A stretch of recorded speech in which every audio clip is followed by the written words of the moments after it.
लुभाएंगे। तो चलिए बात दिल्ली चुनाव की कर लेते हैं और आज बीजेपी ने अपने घोषणा पत्र का पहला पार्ट जारी कर दिया है जो केजरीवाल को रास नहीं आया है। केजरीवाल ने भी आज फिर एक ऐसा ऐलान किया है जिसने नई बहस को जन्म दे दिया है। दांव छात्रों को साधने वाला है। रिपोर्ट देखिए। आयुष्मान भारत को जो केंद्र सरकार की स्कीम है उसको लेटर और स्पिरिट में पहली कैबिनेट में इंप्लीमेंट करेंगे। प्रति माह 2500 रुपए महिलाओं को दिया जाएगा। यह विकसित दिल्ली की नींव आधार रखने वाला है। बीजेपी अध्यक्ष जेपी नड्डा का यह महज बयान नहीं है बल्कि ये वो ऐलान है जो दिल्ली चुनावों में गेम चेंजर साबित हो सकता है। अभी तक जो आम आदमी पार्टी एक के बाद एक फ्री के ऐलान किए जा रही थी, शुक्रवार को उस पर बीजेपी ने अपने घोषणा पत्र को हथियार बनाकर कड़ा वार किया है। बीजेपी ने शुक्रवार को दिल्ली चुनावों के लिए अपने घोषणा पत्र का पहला पार्ट जारी कर दिया है। लेकिन दिलचस्प इसमें घोषणा पत्र नहीं, घोषणा पत्र के अंदर किए गए वादे हैं। पहले इन वादों को समझिए। पहले घोषणा पत्र में बीजेपी ने महिलाओं पर ही फोकस किया है। बीजेपी ने वादा किया है कि दिल्ली में सरकार बनने पर महिलाओं को हर महीने 2500 रुपए दिए जाएंगे। इस योजना का नाम महिला समृद्धि योजना होगा। हर गर्भवती महिलाओं को 21,000 रुपए दिए जाएंगे। विधवा महिलाओं को भी पेंशन बढ़ाकर 3,000 रुपए की जाएगी। सीनियर सिटीजन की पेंशन 2,000 से बढ़ाकर 2500 की जाएगी। गरीबों को एलपीजी सिलेंडर पर 500 रुपए की सब्सिडी दी जाएगी, जबकि होली और दिवाली पर एक सिलेंडर फ्री मिलेंगे। सरकार बनने पर आयुष्मान भारत योजना लागू की जाएगी। इसमें सरकार की ओर से हर दिल्ली वाले को 5 लाख रुपए ज्यादा दिए जाएंगे। इस तरह केंद्र सरकार के 5 लाख और दिल्ली सरकार के 5 लाख मिलाकर कुल 10 लाख आयुष्मान भारत योजना लागू होने पर दिल्ली के लोगों को मिलेगा। बीजेपी की सरकार बनने पर ये सभी वादे पहले ही कैबिनेट बैठक में पारित करने का भी ऐलान किया गया है कि महिला समृद्धि योजना के तहत प्रति माह 2500 रुपए महिलाओं को दिया जाएगा और पहली कैबिनेट मीटिंग में महिला समृद्धि योजना फर्स्ट कैबिनेट मीटिंग में पारित किया जाएगा और दिल्ली की महिलाओं को 2500 रुपए प्रति माह देने का संकल्प भारतीय जनता पार्टी लेती है। एलपीजी के सिलेंडर में जो हमारी गरीब बहनें हैं, जो गरीब परिवार हैं, उनको 500 रुपए का सिलेंडर पर सब्सिडी दी जाएगी और साथ ही साथ होली और दिवाली में दोनों समय में, हर एक समय में होली और दिवाली में 1 सिलेंडर ईच यह मुफ्त दी जाएगी, फ्री सिलेंडर दिया जाएगा। इसको प्रोवाइड किया जाएगा कि दिल्ली की सरकार बनने पर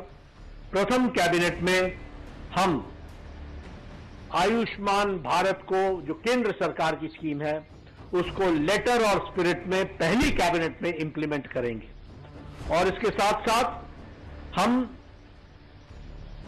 5 लाख रुपए का दिल्ली सरकार की तरफ से एडिशनल हेल्थ कवर देंगे, यानी टोटल 10 लाख रुपए का हेल्थ कवर आयुष्मान भारत के तहत मिलेगा।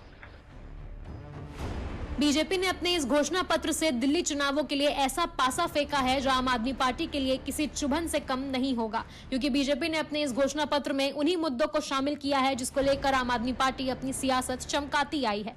बीजेपी के ऐलान में खास बात यह है कि वो अभी दिल्ली में चल रही लाभकारी योजनाओं को आगे चालू रखने का निर्देश भी दिया है। साथ ही उन योजनाओं पर कार्रवाई का इशारा भी किया है जो अभी सवालों के घेरे में है।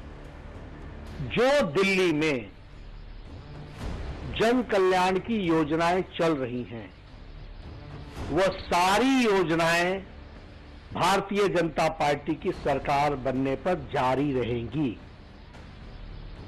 और वह ज्यादा कारगर तरीके से, मोर इफेक्टिवली और उसका सुदृढ़ीकरण किया जाएगा। We will eliminate all the scopes of corruption जिस पर आपदा पार्टी थ्राइव करती है। इनके लिए जन कल्याण ये नीतियां नहीं है, ये भ्रष्टाचार कमीशन का मिशन है। हम उसको भ्रष्टाचार मुक्त और लोगों के कल्याण से युक्त करेंगे। बीजेपी दिल्ली चुनाव का घोषणा पत्र 3 भागों में जारी करने वाली है, जिसका ये पहला भाग है। लेकिन बीजेपी ने पहले ही भाग में ऐसा दांव चला कि इसका असर आम आदमी पार्टी पर दिखना शुरू हो गया।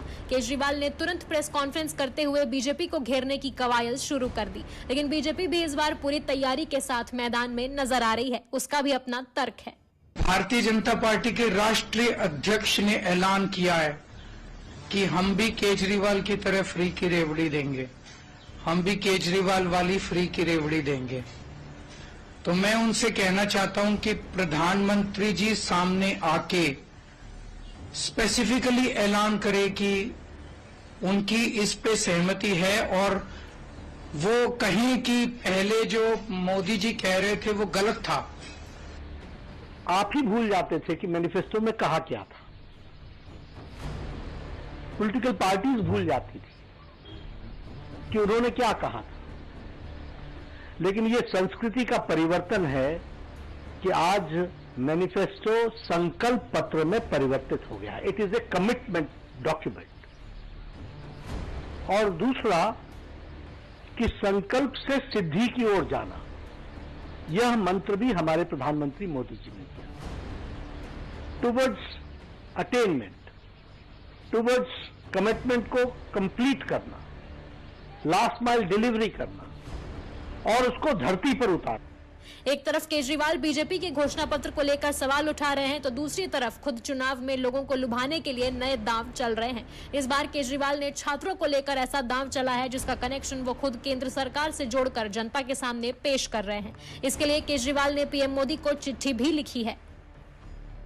अरविंद केजरीवाल ने छात्रों को साधने के लिए 2 बड़े ऐलान किए हैं। पहला, दोबारा सरकार बनने पर छात्रों को डीटीसी की बसों में मुफ्त यात्रा मिलेगी। दूसरा, मेट्रो में छात्रों को किराए में 50% की रियायत देने की केंद्र सरकार से मांग की है। दिल्ली विधानसभा चुनाव में केजरीवाल हर तबके को साधने की कोशिश कर रहे हैं, चाहे वो युवा हो, बुजुर्ग हो या महिला हो। लेकिन बीजेपी ये बात भली भांति समझती है, इसलिए अपने घोषणा पत्र में बीजेपी ने भी इन सभी वर्गों पर तो फोकस किया ही है, साथ ही में अब केजरीवाल के इस दांव पर पलटवार भी किया है। तो मैंने आज प्रधानमंत्री जी को चिट्ठी लिखी है कि हमें स्टूडेंट्स को 50% कंसेशन देना चाहिए मेट्रो के फेयर में, और इसकी वजह से जो खर्चा आएगा रियायत देने की वजह से, उस खर्चे को दिल्ली सरकार और केंद्र सरकार के बीच में 50% 50-50 के रेशो में शेयर किया जाए। अब पछतावे का होए जब चिड़िया चुग गई खेत। अब जनता ने तय कर लिया कि दिल्ली को आपदा से मुक्ति है, तो आपदा के प्रमुख चिट्ठियां लिख रहे हैं। 10 साल आप सत्ता में रखे, 10 साल में एक पत्र भी लिखा। आपके पास बस सर्विस थी, बस सर्विस में आप डिस्काउंट दे सकते थे। अब जाने का टाइम आ गया। दिल्ली की जनता ने रिटायरमेंट पार्टी निश्चित कर दी है। दिल्ली की जनता पुकार पुकार के कह रही है बाय बाय केजरीवाल। दूसरी तरफ अभी तक न आम आदमी पार्टी ने और न ही कांग्रेस ने अपना घोषणा पत्र जारी किया है। हालांकि दोनों दलों ने दिल्ली की जनता से कई वादे कर लिए हैं। आम आदमी पार्टी ने जहां फ्री बिजली, पानी और महिलाओं के लिए मुफ्त बस यात्रा को बरकरार रखते हुए महिलाओं, पुजारियों और ग्रंथियों को निश्चित मासिक राशि देने का वादा किया है, तो कांग्रेस पार्टी ने भी दिल्ली की महिलाओं को हर महीने 2500 रुपए देने का ऐलान किया है। अब इन सभी दलों के ऐलानों में कितना दम है, ये तो 8 फरवरी को आने वाले दिल्ली चुनाव के नतीजे ही बताएंगे। और कल हमने आपको अभिनेता सैफ अली खान पर उनके घर में चाकू से हमले की खबर दिखाई थी।